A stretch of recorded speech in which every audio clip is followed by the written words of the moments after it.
This is an absolute heist for the New York Rangers, as the Rangers have gotten multiple steals in this year's NHL entry draft. According to multiple insiders and analysts, we're going to break down exactly who these players are, what they bring to the Rangers organization, and the subsequent moves the Rangers are going to make now that the NHL entry draft is done.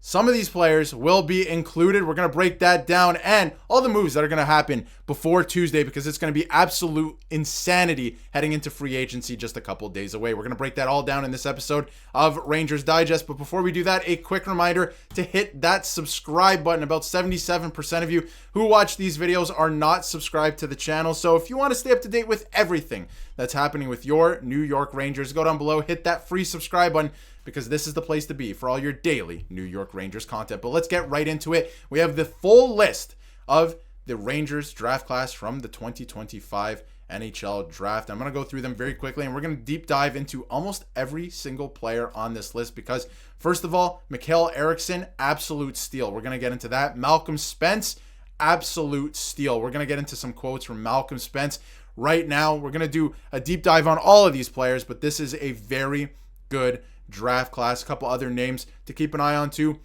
Sean Barnhill looks like he's going to be a pretty sturdy defenseman, and of course Samuel Jung is an interesting draft pick as well. Just a couple names that I've heard out there already, but let's dive right into it. I want to start with Malcolm Spence, just to piggyback off of a video we did earlier, Brett and I, on Malcolm Spence and what he brings to the lineup. And this is from Malcolm Spence himself, and he said it's something pretty special. And this is him obviously getting drafted to the same team that now obviously Carey Terrence is on, because he came over in the trade for Chris Kreider. And he said, Carey's one of my closest friends. He usually spends time at my house during the summer, and we will come down and hang out. And beyond hockey, we're just really, really good friends off the ice. So for me to be in an organization where I have one of my best friends there, it's a pretty cool feeling knowing that I got to be there with Carey on the daily, just like I did the past 3 years. Obviously, they played together with the Erie Otters in the OHL. It's pretty remarkable. Really excited to see him. He also went on to say, I was watching obviously his interview and his press that he was doing afterward, and he said that he was very happy to be drafted by the New York Rangers because he wanted to go to a team that wanted him. And obviously, you know, it's no surprise that he kind of fell in the draft. He was expected to go in the first round, and he went on to say that he's been a leader his whole life, and he's going to continue to do that with the New York Rangers. I love this kid. He has a great attitude. He has a lot of confidence, and he plays with a lot of confidence. And his own evaluation of his game, he said, I'm a fast, physical player that plays with a lot of pace, high-end skill. I'm going to be a guy that plays in all situations. I'm going to be a guy that's called upon for his teammates, whatever they need. And we were talking about that, Brett and I, earlier today in a video where we were breaking down this draft pick specifically, and we were saying that this is a guy who can be a middle six forward in the future. And not only that, like he just mentioned, he can play in every single situation. We don't know what the team's going to look like in, let's say, 3 or 5 years time. He can play on the power play. He can definitely play on the penalty kill. He had 10 shorthanded goals in the OHL, which is absolutely insane. He can play on the penalty kill, and of course, he can play 5-on-5. So I love that. And I wanted to get into one last quote here from Director of Player Personnel, John Lilly. And he went on to say that Malcolm is an excellent winger, 200-foot player, power play, PK, plays the game the right way, doesn't cheat the game. We valued him for a few years now. Watched him play quite a bit in Erie. He's been with a lot of Team Canada events, and we're happy that he is here at pick number 43. He went on to say that I think he was projected to go quite a bit higher, so when we had the opportunity to pick him, we were thrilled to get him in that spot, and we think he's got a lot of potential and a high character player. So by all accounts, this guy is going to be an absolute stud. He should be a difference maker at the NHL level.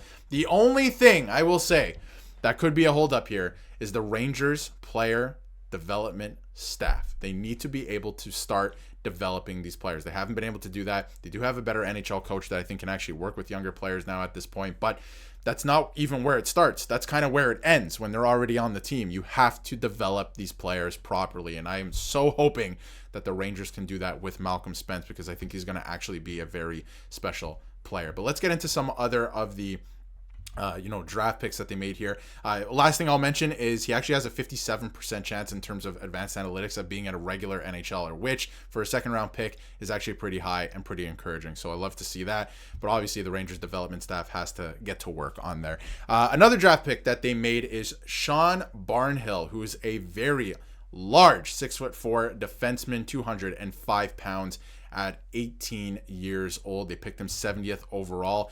You can see here that he was playing with the Fighting Saints in the USHL. He played 54 games. He had only 11 points. This is another guy, I mean, similar in a way to EJ Emery last year, where I think EJ Emery has more upside in terms of being a regular everyday NHLer. But this is a guy who could surprise, I think, as he continues to develop. He's another big body, right shot, shutdown defenseman. So I think this could be it turned out to be a very interesting pick for the New York Rangers. So let me know in the comments how you feel about that pick. Another sturdy, large right shot defenseman there for the Rangers. I'm not sure if he's going to make the NHL anytime soon. He seems like another project player, but could be an interesting one. Now, the next draft pick was lefty, and there's been some controversy with this guy's first name. It's Artem, and it wasn't spelt that way on the draft board or something like that. So it's actually Artem Gonchar, and he's actually the nephew of Sergei Gonchar, former NHLer who's won multiple Stanley Cups. So this one's a very interesting one. His NHL projection is a depth defenseman. He's a good two-way defenseman, light defender, and a power play quarterback. So this is an interesting one that at some point, maybe in the future, could quarterback the power play as an option there. You know, will he even make the NHL? That remains to be seen. You can see his point production here, 50 games played last season in the MHL, which is the junior league for the KHL, and he had 25 points in those 50 games as a left shot defenseman. Again, nephew of a former Stanley Cup champion, so pretty interesting pick for me there.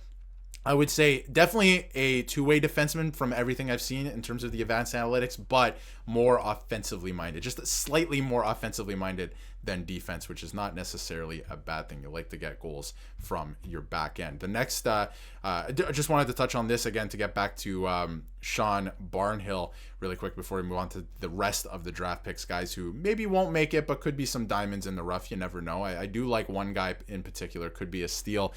Great selection by the New York Rangers. Athletic defender with size and intensity. So he's a big boy, but he can get around, very athletic, closes gaps well, even flashes offensive upside as a puck mover because of his strong linear speed. So he can move the puck, but more defensively minded, and obviously brings that physicality. He can close gaps well, and I think that's definitely a big thing, especially in the playoffs. You see so many players in the playoffs, especially defensemen, can't close gaps very well, and that's the difference sometimes. So I do like that he already has that added to his game. Now, this, I think, is the steal of the draft for the New York Rangers. A lot of people are talking about Mikael, and hopefully I'm pronouncing this correctly, but Mikael Eriksson at 111th overall, and he's a center who notched 43 points, 22 goals, 21 assists in 40 games in Sweden in the Junior 20 National League. I believe that's Junior J20 National League in Sweden, and he's also from Norway, and there was a lot of Norway and Norwegian representatives in this year's draft, which is nice to see. So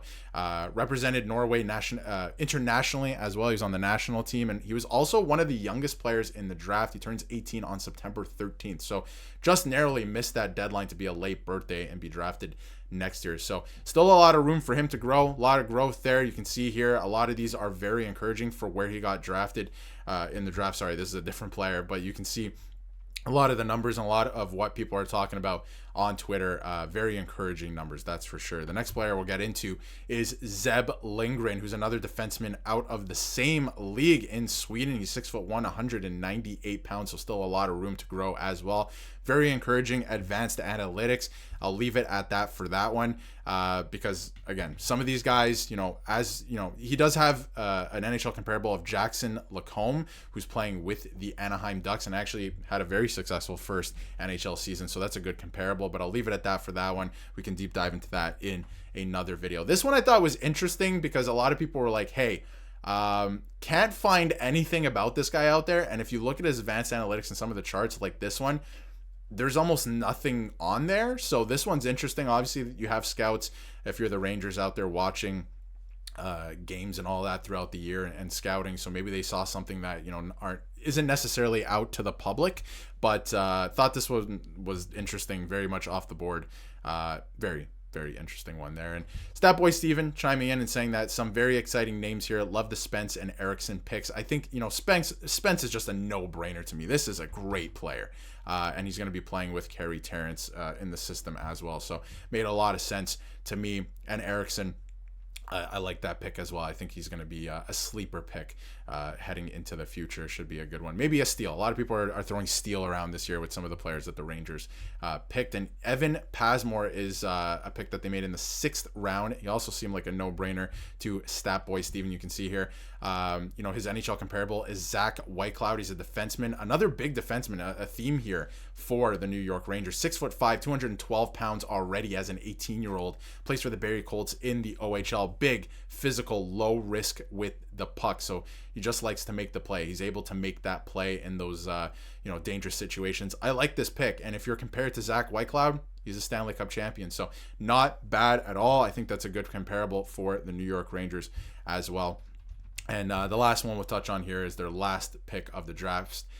Felix Farhammer. He was 203rd overall. Scored 21 points, 3 goals, 18 assists in 43 games in the same league in Sweden as well, the junior league. And he actually appeared in 2 games for the SHL club as well. So he's called up to the men's league in Sweden. So left shot defenseman with two-way instincts. So very similar to another draft pick that they made earlier in the draft in Gonchar as well. So very interesting draft for the New York Rangers. Let me know how you feel and what you think about some of these draft picks in the system now. I think Malcolm Spence is going to be an absolute stud. Hopefully they develop him properly, take their time with him as well, because I think he's going to be a really good potential middle 6 player for this New York Rangers squad and can do everything all over the ice and play in every situation. And that is very valuable. And some of the picks later in the rounds as well, really like some of these picks. I have to be honest.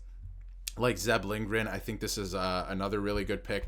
And honestly, the one to look out for me is going to be Evan Pasmore, another big body, very, very late in the draft. But I feel like he could be a difference maker and maybe actually develop a little bit faster than people realize. And he's playing in the OHL. So we'll obviously keep eyes on him as he continues to progress. Let me know how you feel in the comments about all of these draft picks. Again, very interesting draft for the New York Rangers. And if you haven't yet, hit that subscribe button so you can stay up to date with everything New York Rangers.